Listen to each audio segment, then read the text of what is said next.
You're listening to Sunday Night Safran on Triple J. Joining us from California, Professor of Psychology at California State University, Kevin MacDonald. How are you? Thanks for joining us.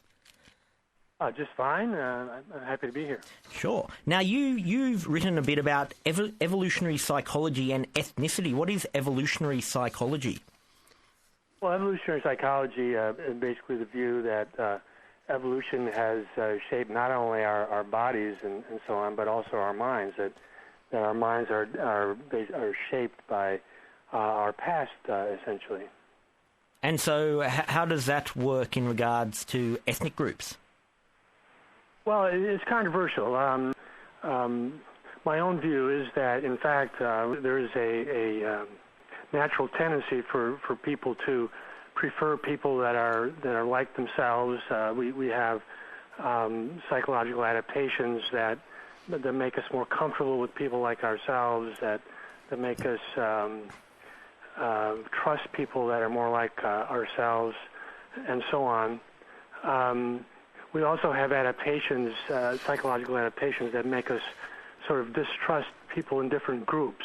Now, these adaptations are not really geared to biological differences between people. They're just people in different groups, like different football teams. But the reason you're considered controversial is because you don't talk about football teams, but examples you use are, for example, in America, you say Jewish Americans may help each other out more than they help out non-Jews, and that leads to them being more affluent.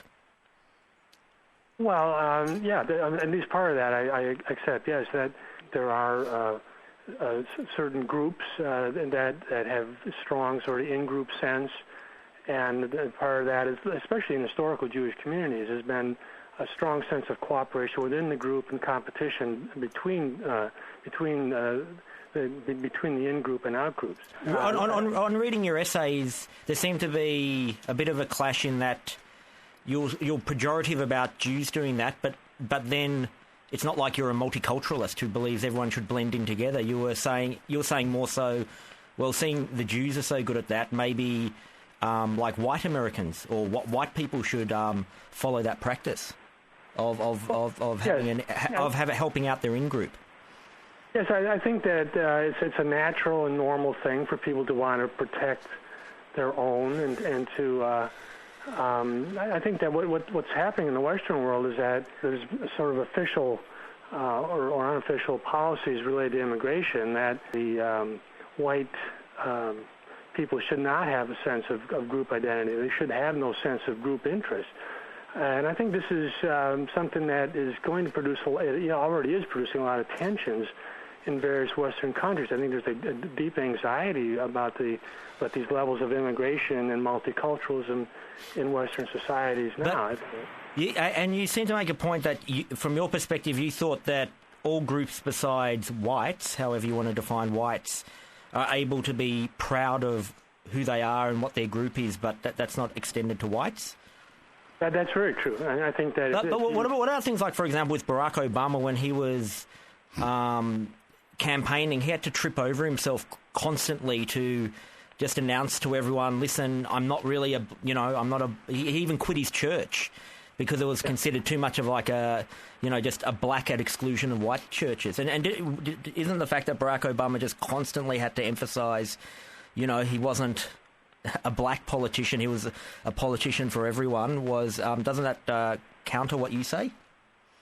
Well, he certainly made that attempt, and I think he succeeded tremendously. And I think most, as I say, most white people do not want to identify as white people who have specific interests that would be different, say, than black. But you say that they would want to deep down, but they're just suppressed because of political correctness or whatever.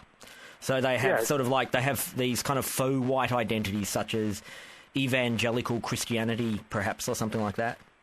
Yes, and actually, some of my research, if you look at it, is exactly how the suppression works psychologically. And we at the explicit part of our brains, we have certain ideas about what's proper and right, and we can actually suppress the more primitive parts of our brain, which are still there. And so I think that multiculturalism can work, but it can only work by constant propaganda and constant enforcement of hate laws and stuff like that. And you can produce societies like that, but I think that they will be police states, and they really depend ultimately on propaganda, sort of constantly reinforcing the idea that whites do not have interest. Whites do not have interest. And what about how there's like clashes or overlaps in ethnicity, such as maybe a Jewish American and a non-Jewish American just consider themselves Americans, or both consider themselves white Americans, for example, or yes, I think that happens, and so why wouldn't evolutionary psychology work that like all Americans kind of help each other out, for example? Well, I think that's the official ideology. I think there is a steep hill to climb. As I say, the parts of our brain that are not so accessible to rational thought are still there. And as a matter of fact, if you look at American politics, you see that Jewish Americans do have, for example, a strong interest in supporting Israel that I don't think is necessarily shared by other Americans, nor should it be.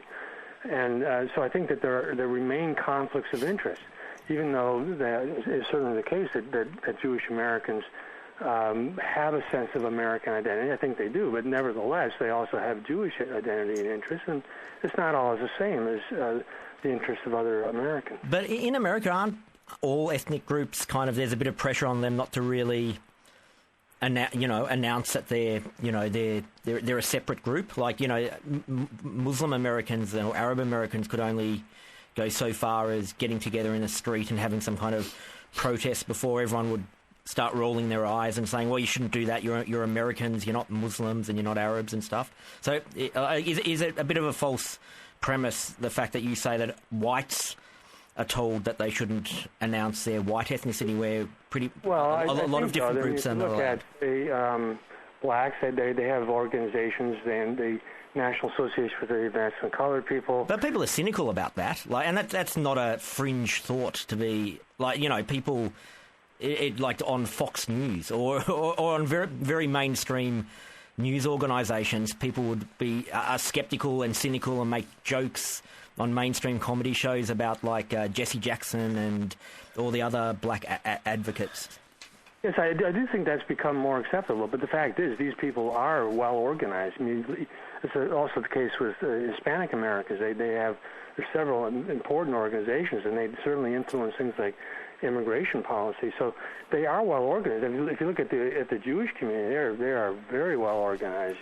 The Anti-Defamation League, the American Israel Public Affairs Committee, very powerful. But is there a thing that, for all intents and purposes, white Americans are organized and well represented and have a voice? Like, for example, I imagine there's dozens and dozens or countless more female rights groups and male rights groups, for example, but I don't imagine men, I don't feel as a man like men aren't represented or men don't get their say.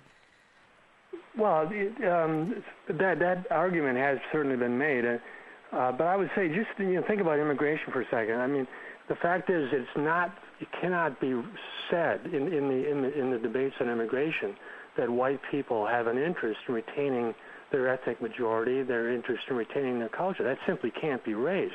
Now, in what sense are they organized? Well, they're organized, but they certainly cannot express certain thoughts, and as a result, I think that we can't really even discuss a lot of these ideas in the present climate. So I don't think that in fact, it's the distinction between what I call implicit white identity, where people certainly white Americans have a sense of being white, but they don't talk about it, and versus explicit identities, where, for example, Jews certainly have explicit Jewish identities, and it's certainly very much okay for them to say support Israel and so on. I don't think it's okay for white people to do that sort of thing.